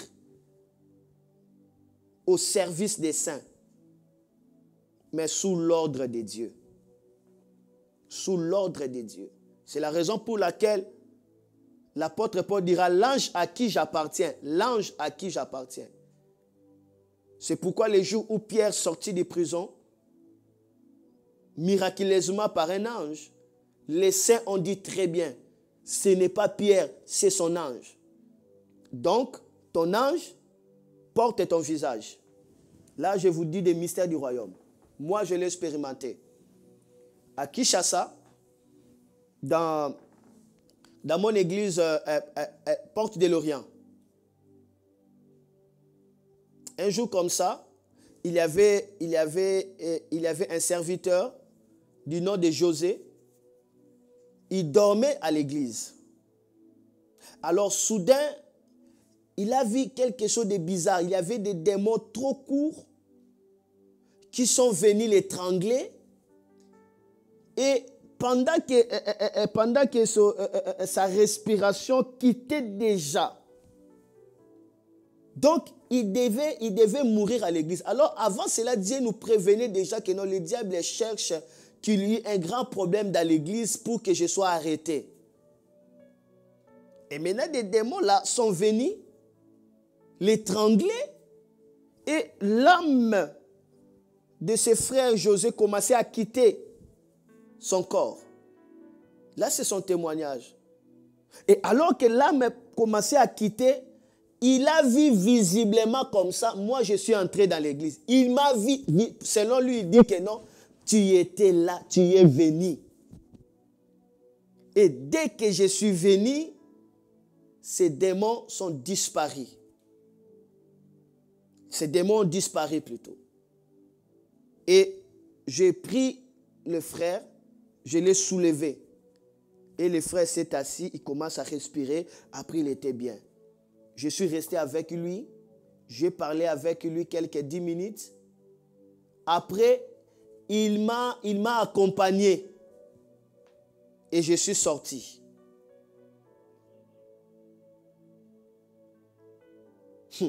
Et maintenant, le lendemain, c'était le matin parce que c'était lui en fait qui dormait à l'église. Puisqu'il y avait des voleurs venaient de temps en temps. Alors il fallait que quelqu'un dorme à l'église. Maintenant, le lendemain, il me dira, ah, pasteur Noah, vraiment, si tu n'étais pas venu, j'allais mourir. J'allais vraiment mourir. Vraiment, si tu n'étais pas venu, j'allais mourir. Moi, j'ai dit, ah, venir comment? Il dit, oh, mais t'as oublié, hier tu étais là, on a parlé même, j'étais accompagné, tu étais là, j'étais accompagné. Moi, j'ai dit, mais non, moi, je ne me rappelle pas. Moi, hier je n'étais pas à l'église. Je n'avais pas eu le temps de venir à l'église. Et par après, maintenant, j'ai compris, en fait, ce n'était pas moi.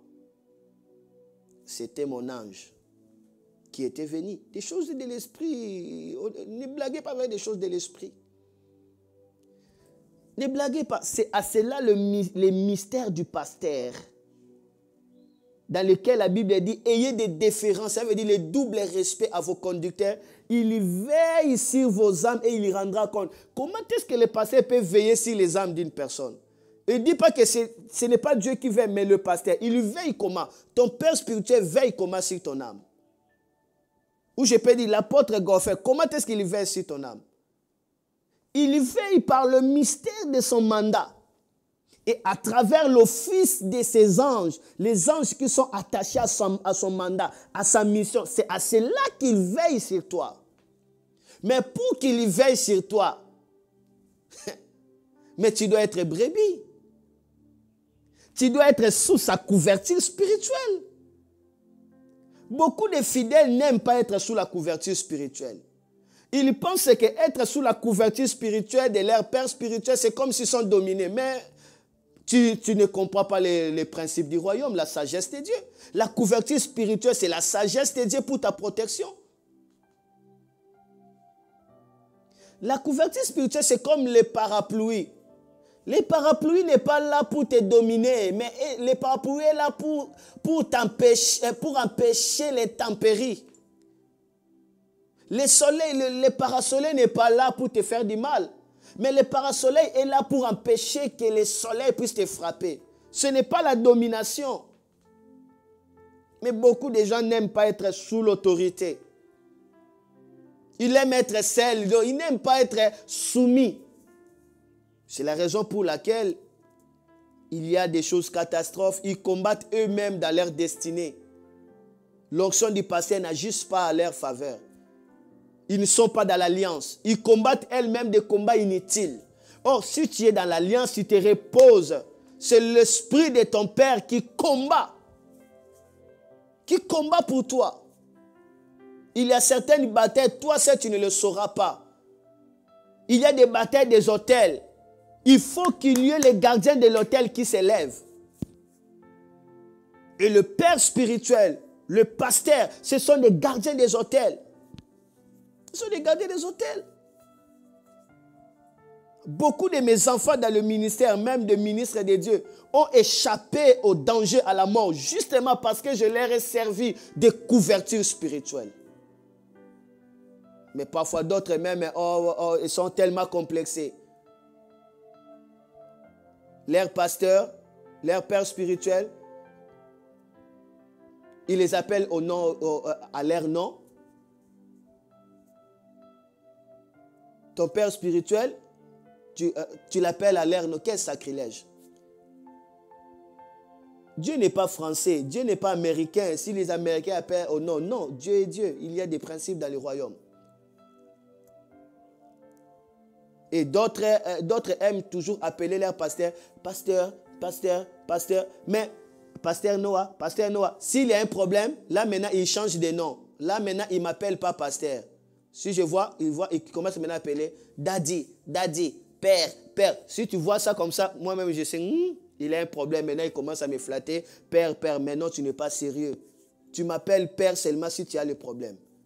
Si tu n'as pas le problème, pasteur, pasteur, pasteur, tu te trompes qui? Tu te trompes toi-même. Tu te trompes toi-même. Tu te trompes toi-même. Tu vas perdre quoi à m'appeler père? Là, je parle de moi. Mais si je dis ici à Martinique, tu perds quoi? Appeler un papa Goffin.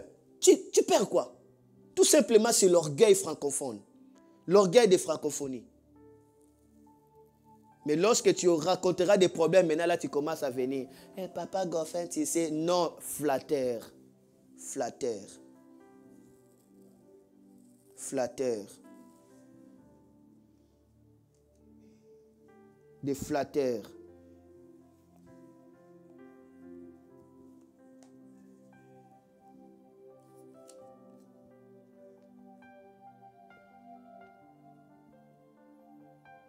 Alors, nous sommes dans les derniers versets. Apocalypse chapitre 3, versets 21, 22, et nous clôturons. Et nous clôturons. Apocalypse 3, 21, 22, et nous clôturons. Apocalypse 3, 21, 22, nous clôturons ici. Et on peut maintenant respirer. Est-ce que je peux lire? Je lis. Moi, je suis vainqueur. Et je suis allé m'asseoir avec mon Père sur son siège royal. Donc même Jésus reconnaît que ce n'était pas un cadeau de s'asseoir au siège royal parce qu'il a vaincu. Il dit, moi, je suis vainqueur. Et je suis allé m'asseoir avec mon Père sur son siège royal. Alors, le vainqueur, je le ferai asseoir aussi sur mon siège royal. C'est lui qui a des oreilles, qu'il écoute ce que l'Esprit Saint dit aux églises. Sois vainqueur. Sois vainqueur. Voilà. Paya. J'ai fermé. Maintenant, respire-toi. Hey, chaborobo. Alors, je vais maintenant prier pour l'impartation. Si on peut me balancer quelque atmosphère là de Maman Nadine, ça me fera du bien. Est-ce que quelqu'un est prêt pour prier? Je vais prier avec toi pendant 5 minutes. Mais entre-temps, je m'adresse à toi qui peut-être m'a suivi par hasard. Vous êtes, si je peux utiliser vous qui m'avez suivi peut-être par hasard, vous êtes tellement précieux aux yeux de Dieu. Et tout ce que le Seigneur désire, c'est que vous soyez sauvés et que vous ayez le ciel comme un héritage. C'est simple. Acceptez que Jésus soit votre Seigneur. Alors le diable ne sera pas Seigneur dans votre vie. Et vous ne serez pas sous le contrôle du diable. Ah, tu es prophétique, hein? C'est comme si vraiment l'ingénieur il dit connaît les lingala. Moi, je suis en train de prier que les gens reçoivent Jésus. Maintenant, il balance le cantique qui dit que Seigneur, viens dans mon cœur. Mais ça, c'est l'esprit. C'est purement prophétique, ça. Alors, c'est pour vous, mon frère, c'est pour vous, ma sœur. Venez à Dieu. Invitez Dieu d'entrer dans votre cœur. Et qu'il soit votre Seigneur. Que Jésus soit votre Seigneur. Alors, le diable ne sera pas votre Seigneur. Que Jésus soit votre sauveur. Alors, vous serez libre de Satan. Répétez cette prière après moi. Sérieusement. Incline ta tête. Élève tes mains. Et répète cette prière après moi. Seigneur Jésus, j'ai écouté ta parole. Cela m'a fait du bien. Mais plus, cela a touché mon cœur. Viens dans mon cœur, s'il te plaît. Sois mon Seigneur et mon Sauveur unique et personnel. Efface mon nom dans le livre de la mort. Écris mon nom dans le livre de vie. Garde-moi jusqu'au jour de ton retour. Au nom de Jésus. Amen. J'ai senti l'électricité de la gloire de Dieu tomber sur moi. Et le Seigneur est en train de me parler, il y a un manteau de l'apostolique. L'apostolique veut dire envoyer. Il y a un manteau de l'apostolique qui descend. Tous les serviteurs de Dieu qui m'écoutent, chers ministres de Dieu, tous les enfants de Dieu qui m'écoutent partout dans le monde entier, élevez vos mains pour recevoir ce manteau de l'apostolique qui tombera sur nous maintenant, afin que nous soyons équipés, afin que le deux mamelles se manifeste, afin que la gloire de Dieu nous couvre, pour que nous puissions, alléluia, marcher avec gloire et occuper des gouvernements des villes. Et que nous marchions dans la foi, dans la gloire et dans la grâce. Et que nous soyons engagés pour la grande moisson finale. Élève les mains. Tu as écouté la parole. Jésus dit à celui qui vaincra. Alors nous avons besoin de ce manteau pour vaincre. Si tu parles la langue, parlez la langue. Si tu ne sais pas parler la langue, priez. Mais une chose, priez. Il y a une charge électrique qui sera déferlée, qui sera répandue. Priez maintenant alors que je parle la langue, priez. Le manteau est en train de circuler dans des maisons. Le manteau est en train de circuler dans des villes. Lorsque ça va tomber sur toi, tu sentiras des charges électriques sur ton dos. Ça serait tellement fort sur ta tête, sur ta main. Korobo robo robo ramankaramo barakatara. Ibalo soto karia maria de karibrobo sharabababaya. Ye tablo foribale sambla katara broto lobi paradaya. Azmala du rafaka rabashenta rababo. Loria brekatelia katena moria baboria brobobo sha. Oula baraka ramroto lo mama recevez ce manteau, parlez à langue. Robobobo abakaria brebondo shata brakada bakariado. Yende maria horobro baba baba baba baba rekereme momo. Maintenant ne regarde rien, que les enfants ne te distraient pas, que rien ne te distrait. Priez maintenant pour mettre en œuvre la parole que tu as entendue durant 2 semaines. La rabrobo shada blaka rabrobami. La zablaga lavra que te le manda la broba baba baba. Alléluia, alléluia. Il y a même certaines personnes dans leur maison, ils vont parler à langue pour la toute première fois. Lo shemble gajita luz daria gortolion. Et les manzou forte la girekete. Londa leboro baba baba radaya. Yenda ribro bobo baba jaria katarabanda. La malada karabada boro bala zata glaza braga zara braka. Prends ton manteau et habille-toi de ça. L'Italie d'Orobi, l'Italie d'Orosa la baba. Prends les manteaux de père apostolique. Shula bazula vuramaga. Prends les manteaux de père de réveil. Oh, glory. Oula hasiga. Oh, imehi. Ria duria galado. Hikanda mandala galadaya. Roué mandala, le pouvoir du péché est tombé. Roua mandala, le pouvoir de la distraction est tombé. Robo langala, le pouvoir de l'enfer est fracassé.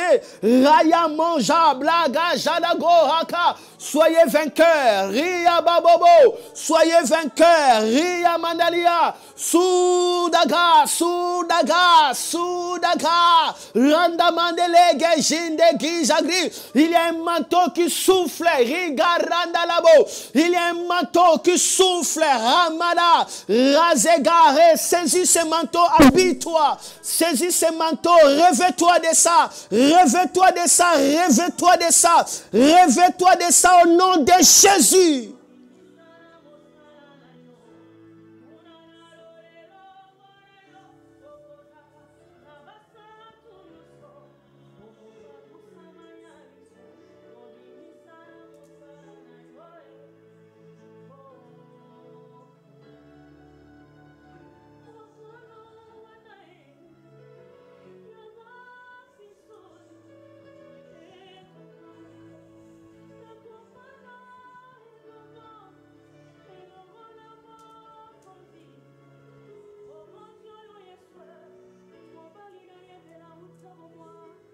Masataka risorobobo yakataya.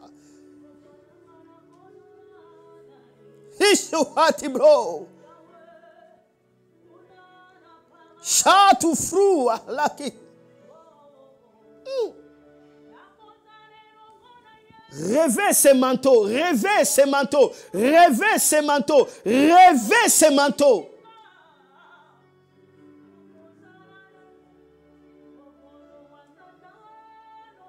Et sobra baba baba baba baba baba.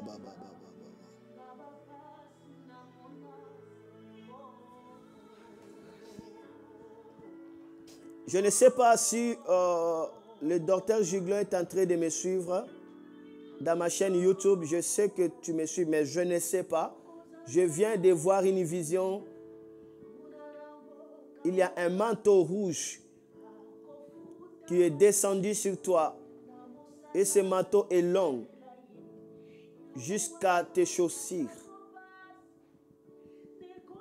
Jusqu'à tes chaussures. Soyez revêtus de ce pouvoir divin. Soyez équipés maintenant. Au nom de Jésus. Si il n'est pas en ligne, je prie à ceux qui me suivent, qui connaissent les docteurs Giglon Kaniki, qui les appellent d'entrer directement. Il y a un manteau rouge qui tombe sur lui et je le vois porter ce manteau rouge. Dieu vient d'activer son leadership. C'est le pouvoir de Dieu. C'est une affectation. Reçois cela, reçois cela, reçois cela au nom de Jésus-Christ de Nazareth. Je suis en train de voir quelque chose en train de venir sur nous. C'est la colonne de feu. Je vois la colonne de feu. Je vois la colonne de feu. C'est comme un couloir en train de descendre. Élève ta main au nom de Jésus-Christ de Nazareth. Soyez enveloppés cette fois de ces colonnes de feu. Oh, Rabaka Sambla Kalemele Bafaria Bleke Senda. Riaboro Braba Baba Baba Landa Broko Sombra Yagadaya. Redeleke Shenderia Braikaria Broko Shetela. Lura Balagoria Mandara Braka Yabarako Torebenegaya. Randa Mandara Mandara Mandara Mandara Bobo Warako Bobo Shaya. Ruabare Klenderebebe Ria Clotele Milabrako la Bawarda Glomo. Uramanda Vrayamanda Ligaligo Rotolomi Abarakatoa. Shaya Marakate Karemo. Que toute forme de maladie soit brûlée et soit cendre. Que toute forme de malédiction soit brûlée et soit cendre. Que toute forme de mauvais sort soit brûlée et soit cendre. Que toute forme de stérilité soit brûlée et soit cendre. Au nom de Jésus-Christ de Nazareth. Serviteur de Dieu, fais comme si tu me touches. Fais comme si tu me touches. Regarde l'écran. Fais comme si tu me touches. Serviteur de Dieu, fais comme si tu me touches. Quelque chose arrive. Quelque chose arrive. Quelque chose arrive. Quelque chose arrive, c'est le pouvoir divin. Au nom de Jésus-Christ de Nazareth. 1, 2, 3, 4, 5, 6, 7. Reçois ce pouvoir divin. Reçois ce pouvoir divin. Reçois ce pouvoir divin. Reçois ce pouvoir divin. Au nom de Jésus-Christ de Nazareth. Laisse le ciel s'ouvrir pour toi. Laisse la gloire de Dieu te rayonner au nom de Jésus-Christ de Nazareth. Seigneur, merci pour ta grâce. Seigneur, merci pour ta faveur. Shabarato robi baba baba baba baba. Ala braba baba baba baba. Na moni vision et pas na yo Maman Nadine, prophétesse Nadine, na moni vision pa ina yo. Na moni bidon ya mafuta ya Olivia. Olive. Bidon ane tondi. Après na moni ba canette. Ezala ki belé. Mais il n'y avait rien. C'est comme si c'était séché. Après na moni ba tonneau ya minene, ba fût. Bidon est comme qu'on remplit ba fût, pe ba fût comme qu'on débordé. Nzambe a changé une vase ya onction. A mettre yo siko na capacité ya ba fût. Nzambe agrandi, étendu, il y a réservoir, il y a onction na yo. Et Nzambe aye ko explosion. Le Bible fiwane ezali explosif. Siko oko exploser na pouvoir divin, na gloire divine, pe na grâce divine. Et ça trois choses oyo. Pouvoir divin, gloire divine, pe grâce divine. Pouvoir divin, gloire divine et grâce divine. Reçois cela au nom de Jésus-Christ. Kalabla falablo foshabla kachetogara. Rebondo rababo chatakaria. Je viens de voir une vision pour toi, Samuel. Écoute-moi. J'ai vu une vision pour toi maintenant. C'est le service de gloire. J'ai vu une vision pour toi, Samuel. J'ai vu dans ta main gauche, tu as porté une montre. Dans ton bras gauche, tu as porté une montre. Et le Seigneur me dit, c'est le temps d'ouverture pour toi. Maintenant, tu commenceras à écouter et entendre la voix de Dieu profondément. Maintenant, des choses que Dieu a investies sur toi commencent à se manifester avec une gravité. Une gravité. Une gravité parce que le Seigneur me dit de te le dire. Voici ton temps maintenant. La montre dans la main gauche, c'est le signe de temps. La gauche, à sa gauche, il y a la gloire et la richesse. C'est le signe du temps. C'est le signe du temps. Et pendant que je suis en train de parler la gloire et la richesse, je suis en train de voir des citrons en train de dégager des gaz. Des citrons en train de dégager des gaz. Sur toi, Samuel, écoutez-moi. Et le Seigneur me dit de te dire, tu y avais passé dans le temps des citrons. Tu avais passé dans le temps des citrons. Dans le temps des citrons. Où tu expérimentais des choses acides. Des choses citronnées. Mais tu ne disais à personne. Tu ne disais à personne. Des choses citronnées dans ta vie. Et même dans ton foyer. Et maintenant, le Seigneur vient de me le dire. Il enlève des citrons. Il enlève des citrons. Il enlève tout ce qui est acide. Tout ce qui est citronné, il enlève ça hors de ta vie. Et maintenant, parce que le Seigneur a enlevé le citron et que moi, je n'ai pas vu autre chose. Moi, maintenant, en tant que l'homme de Dieu, sous l'influence de cette onction, je déclare maintenant que tu reçois les oranges au nom de Jésus et que maintenant ton visage soit serein et que ta vie soit restaurée dans le nom de Jésus-Christ de Nazareth. Que ton foyer soit restauré, que tout ce qui était citronné, alléluia, soit restauré, soit maintenant restauré au nom de Jésus. Que les citrons cèdent la place à la douceur dans le nom de Jésus-Christ de Nazareth. Je vois la sœur Elodie. Est-ce qu'elle est là? Est-ce qu'elle est là? Si elle est là, qu'elle écrit me voici. Si elle est là, qu'elle m'écrit me voici. Parce que je ne vais pas parler si elle n'est pas là. Elle est là? Si elle est là, qu'elle écrit me voici. Je veux voir ça. On me fera signe. Est-ce qu'elle est là? Si elle est là, écris rapidement me voici. Elle a écrit. Ok, ça va. Elodie, écoute-moi. Shamaraba, le Seigneur t'a localisé maintenant. Je vois sur ta tête. Je vois sur ta tête le bec se dresse. Bec se dresse, je ne sais pas. Les coques là, il y a un truc là. Un truc là de coque. Un truc là de coque. Rouge, on l'appelle ça bec se dresse, c'est quoi? C'est ça. Alors, un truc là, rouge. Hein? La crête. La crête. Le son, ça va. Est-ce que le son, ça va? La crête. Ok. La crête là de coque. Je vois ça sur ta tête. Sur ta tête. Et le Seigneur vient de me dire, et il a exaucé ta prière. Il a exaucé ta prière. Et maintenant, ce que tu avais demandé, je ne vais pas dire ça. Le Seigneur vient te le dire. Vient te l'accorder. Le Seigneur a exaucé ta prière. Ça, c'est le signe. Lorsque le signe là s'indique les coqs. Lorsque les coqs chantent, cela veut dire seulement l'éteint accompli. Le temps est accompli maintenant pour trouver l'homme de ta vie. Le temps est accompli maintenant pour trouver l'homme de ta vie. Reçois cela au nom de Jésus-Christ de Nazareth. Tu es libre au nom de Jésus-Christ de Nazareth. Et reçois la faveur de Dieu. Reçois l'huile de la faveur.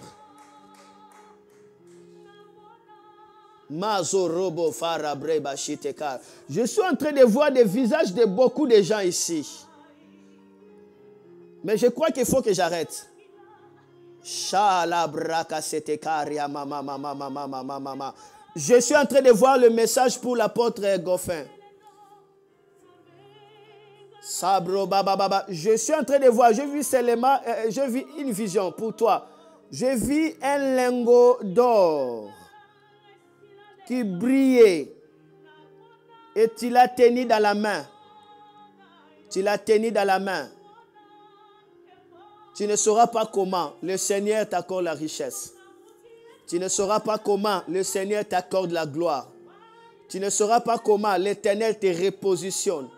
Tu ne sauras pas comment, mais c'est le Seigneur qui le fait. Je prie cela au nom de Jésus-Christ. Reçois cela au nom de Jésus-Christ. Merci son excellence, merci l'homme de Dieu. Que le nom du Seigneur soit béni. Kariblo shata braka setegai. Lor bar ya breke skotola manda. La ya barra braka setolia kase. War ya breke tolia mamama. Je suis en train de voir les cheminées et il y a des fumées qui montent. Et il y a les fumées qui montent. Le Seigneur vient de me dire de parler à tout ce qui est en train de me suivre maintenant. À tout ce qui est en train de me suivre maintenant. Le Seigneur a retiré, de même que le fumée monte à haut, de même que le fumée monte, le Seigneur retire toute forme de mauvais sort qui était sur ta vie. Le Seigneur retire toute forme de malédiction. Alléluia, qui a gâché ta vie. Le Seigneur vient de les retirer. Au nom de Jésus-Christ de Nazareth, soyez bénis, soyez sous la gloire du Saint-Esprit. Sous la gloire du Saint-Esprit. Au nom de Jésus. Seigneur, merci pour la faveur.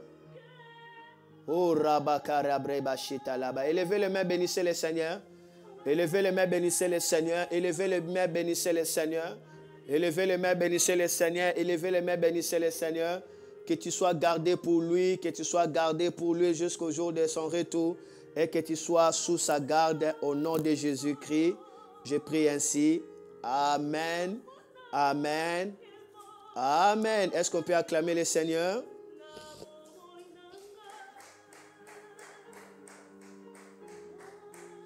Acclamez encore le Seigneur, louez le Seigneur. Louez le Seigneur, écrivez Amen, Amen, Amen, Amen, Amen, Amen. Que des Amen se défilent, que des Amen se défilent, que des commentaires de Amen se défilent. Amen à la sagesse divine, Amen à la sagesse, alléluia, pour l'enlèvement, Amen à la gloire, Amen à la liberté, Amen au percé, Amen, Amen, Amen, Amen, Amen. Nakomo Nankembo, tu verras la gloire de Dieu, tu verras la gloire de Dieu. Tu verras la gloire de Dieu. Merci Seigneur. Waouh! Dieu nous a bénis et Dieu nous a fait du bien. Nous sommes à la fin. Écoutez quelques communiqués. J'ai communiqué que la semaine prochaine, nous entrons maintenant dans d'autres séries du message. Alors, le mercredi, ça serait l'école du ministère. Le mercredi, l'école du ministère.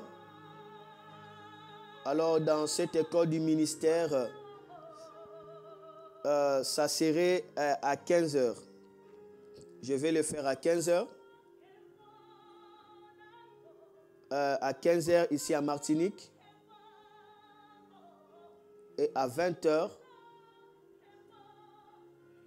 pour ceux qui sont en France, Londres, Angleterre, Angola, Kinshasa, ça serait à 20 heures. Alors, dans cette école-là, je vais annexer ça aussi avec l'école opérée dans le miraculé. Alors, soyez là et soyez bénis par cette école-là. Et je crois que ceux qui ont toujours l'habitude de me suivre opérer dans le miraculé, qui se passe sur ma chaîne disons sur ma page Noah Lomata Ministry.